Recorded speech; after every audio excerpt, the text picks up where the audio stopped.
Hello, I'm Shawn Briggs, and today we're doing a Wex Meets with Laura Seward. Laura, Hi. Hello. who are you? I'm a human, but I'm also a cinematographer, also known as a DOP, Director of Photography. And I am freelance, and I've been doing this for about, as a DOP, I've been doing about 2 years now. What were you doing before you were a DOP? Right, well, I started off as a DIT, which is a digital imaging technician, and I then kind of became a DIT slash second AC clapper loader. And then I also kind of was brought in as a sort of occasional spark and gaffer. I'm a Swiss Army knife, basically. I would be brought on small shoots because I can do a little bit of everything. Before that, basically I went to film school, went to the London Film School, I was there for 3 years and did my master's in filmmaking and specialised in cinematography. You're a DJI ambassador, is that right? I am, yes. I became a DJI student ambassador whilst I was at film school because they wanted to offer up a programme where they helped educational establishments use it for research and for us for filming, which is really great. So they gave me a drone, which is very nice. Thank you, DJI. And I also teach Ronin 2 classes at the London Film School still to students over there, which is great. I've actually had to, see this is a bit awkward, I had to sell my drone because it's really hard to fly drones in London. And I don't want to spend $2,000 on a CAA license. I'm not really interested in flying drones that much, much more interested in staying on the ground. And also there's so many companies that do it much better and they're specialised, they look after the paperwork, they're really good at flying. I'm happy to leave them do that. So the DJI thing really only comes into practice more when I'm using gimbals and that kind of stuff. But I just loved being on set. I loved rigging lights when I was at film school. I didn't love pulling focus. It's really stressful. I'm not a focus puller. But I just love being on set. I love being near camera because you're just creating these great images and you're telling the story. And it felt like such a natural fit. And I was also, I'm the worst person to have in the art department ever. So don't put me in there. I'm just not talented. I tried directing once. I did a documentary. And even though people say they quite like it, I just didn't like the experience. I don't like directing at all. And I self-taught editing, and I can do it, and I do it for work sometimes, but it doesn't give me a buzz, whereas cinematography is like, it's my dream job, it really is. The storytelling aspect, do you have a style with your DOP at all? Is there something that you offer that somebody else does not offer? Well, everyone has their own style. Everyone's got their own thing. This is something that I find funny is people, because girls and women are often not the most common in camera or lighting department. There's only for quite a small number, and I'm often the only girl on set. But people like using this term, the female gaze. And I was talking to my friend about this, and he actually said, that's ridiculous, because every person shoots something differently. Everyone's going to direct things differently. We all have our own vision.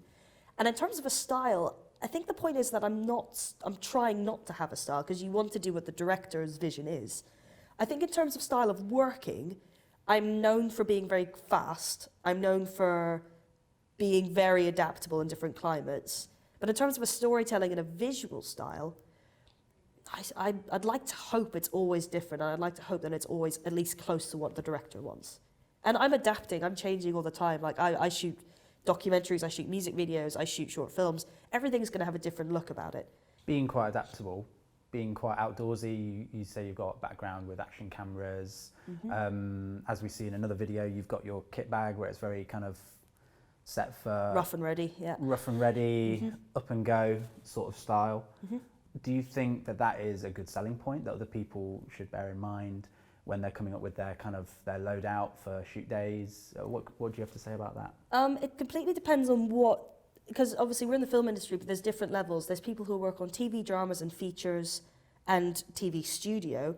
Because I do a range, I'm doing a lot of the outdoorsy things, and I'm doing a bit of studio stuff, but I just need to be adaptable for all these different kind of things. So I need to be ready for a documentary, to fly off to Iceland like straight away to help film on a documentary. But people who are filming, who for example are camera trainees or who are focus pullers or anything like that on big TV studios, they're going to have floor bags. And they're going to have those. I think more people have penny cases now, but they'll have floor bags because they're in a studio environment for those moments. It is helpful to be adaptable, especially when you're kind of at this stage where you aren't fully into one side of film or the other. Listen to people who are already working on that set. If you're on a big TV or a big feature film, ask people there, okay, so do you think I need a floor bag for the day? Should I bring a pelly case? Is this a backpack kind of day? I always communicated, when I was a camera assistant, I always communicated with my DOP. I always said, so what kind of a shoot is this today? What kit are you bringing so I don't bring the same? Or, you know, what do you need me to bring? Just communicate with production, try and find out best you can. It's always better to have more stuff that you don't need if you can pack it into a van or something. But sometimes you're just going to have to be like, right, all we've got's a knife, let's just use the knife. Coming more specifically to you and your work, do you have a favourite that you would like to tell us about? A favourite piece of work or a favourite experience?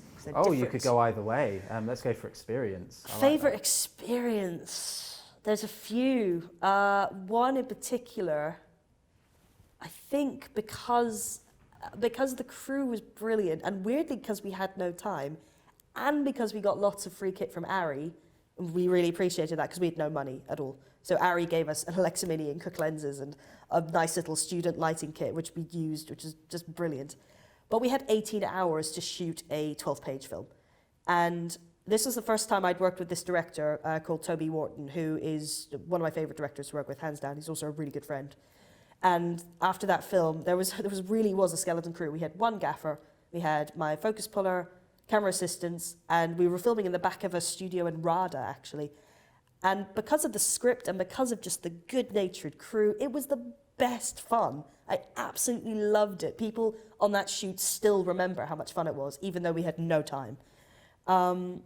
So that one was a real high point. People still come up to me who were on that shoot saying, I remember this shoot, it's brilliant. And I think the films turned out quite well, actually, given that this was Toby's first film ever, actually, which is great.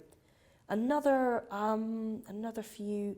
The Toyota shoot was brilliant. I was B camera on this one, and it's because we got to go out to a ski resort and film Paralympic skiers, Meta Fitzpatrick and Jen, her guide. And I just got to be back on the mountains and filming again, which was my favourite place to be. That one was cool. We got to go to Iceland to film a documentary at Bjork, and I just loved Iceland, so that was great. There's just so many experiences. Like I've been allowed to go to Kazakhstan and Pakistan and New York, and it's just the best fun. I'm smiling about almost all of them. There's a few where I have reason to not be so happy because, I mean, if you've just not been fed all day and you're working crazy hours in the snow, you're just not going to find that very fun. But those ones are really good. In terms of the film, I think that has come out best. I think it's still to come. Ooh. Are you not allowed to say? Oh, I can, yeah. It was fine. Like, I'm not that secretive.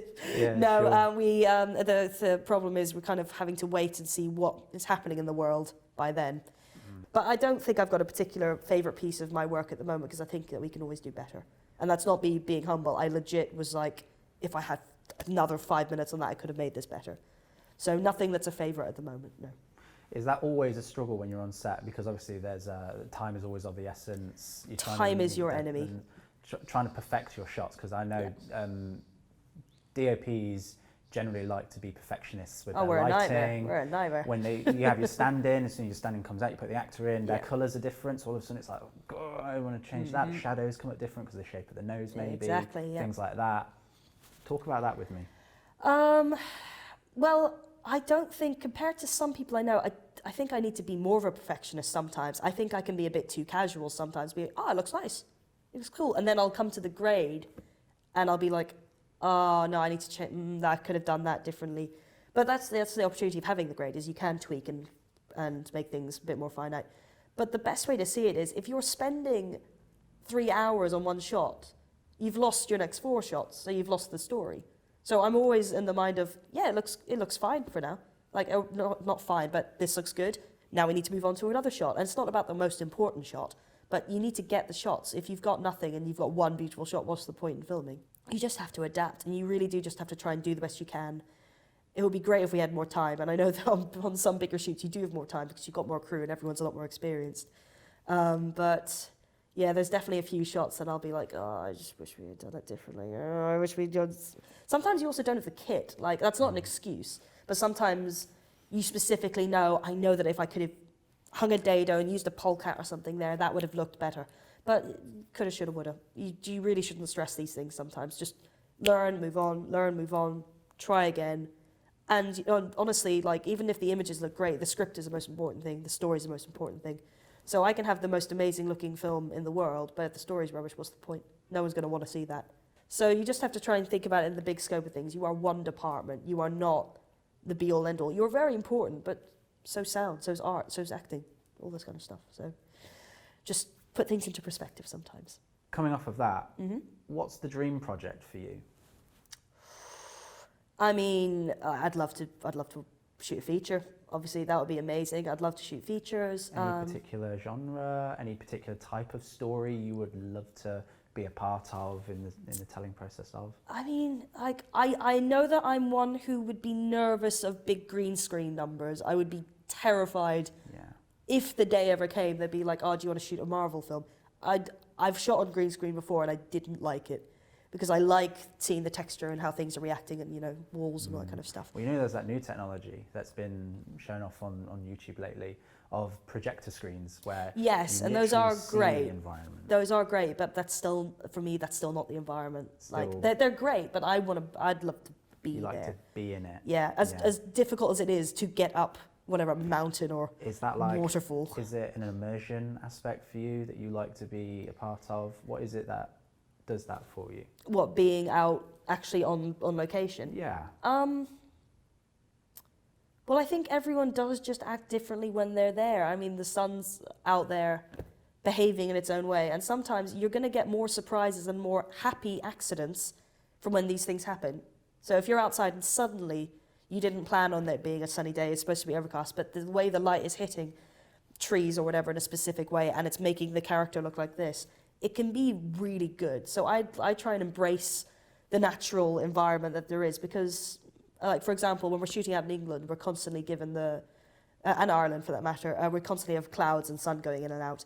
You do have to adapt to that, and it is annoying. You're like, wait, everybody wait, just let this cloud go and go for it. And that happens to me all the time.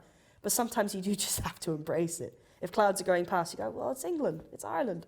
Like, this is just real life, isn't it?